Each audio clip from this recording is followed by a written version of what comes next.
Sir আজকে মূলত আজকের এই কর্মসূচিটা স্যার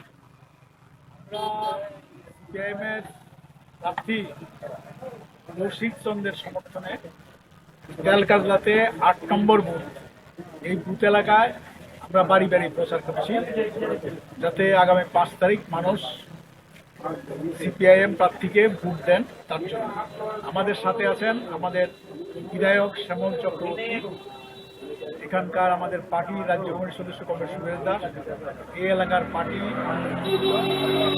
সবাই যখন বাড়ি বাড়ি যাচ্ছি একটা ব্যাপক উৎসাহ দেখা যাচ্ছে মানুষ যে ৬ মাস আগে একবার ভোট দিলাম, আমাদের কোনো অপরাধ নেই, যেই দল ভোট চেয়ে জিতেছে তাদের অপরাধের কারণেই আজকে আমাদের দ্বিতীয়বার ভোটছে।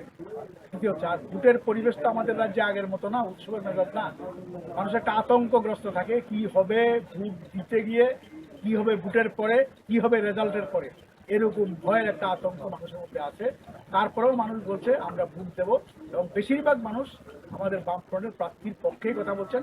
কারণ গত প্রায় ৫.৫ বছর দেখেছেন তো যেই সরকার এসছে যা প্রতিশ্রুতি একটাও রক্ষা করে, বরং এখন যারা ডাবল ইঞ্জিনের কথা বলছে, এখন দিল্লির যে সামনের ইঞ্জিন এটাই প্রায় বিকল হয়ে গেছে, ২৪ তারিখ একেবারে ভেঙে পড়বে।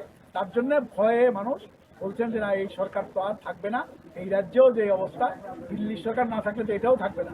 আর এখন দুর্নীতিগ্রস্ত সমস্ত কাজে তারা কাটমানি দিচ্ছে, আর মানুষের গ্রামে কোনো কাজ নাই। আপনারা লক্ষ্য করলে দেখবেন এই সময়ের মধ্যে মানুষ যদি বামফ্রন্টের সময়তে রাবার বাগান আর যদি জলাশয় না করতো তাহলে উপজাতি এলাকা এখন বিযুক্ত থাকতো, ওই মানুষই বলছে।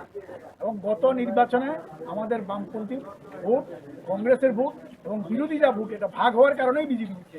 এবার তো ভাগ হবে না, সবাই বলছে বিজেপিকে হারাতে হবে, বামফ্রন্ট প্রার্থীকে দিতে হবে। সুতরাং আমরা জিতবো, এই প্রত্যাশা মানুষের কাছে গিয়ে আমরা পাচ্ছি।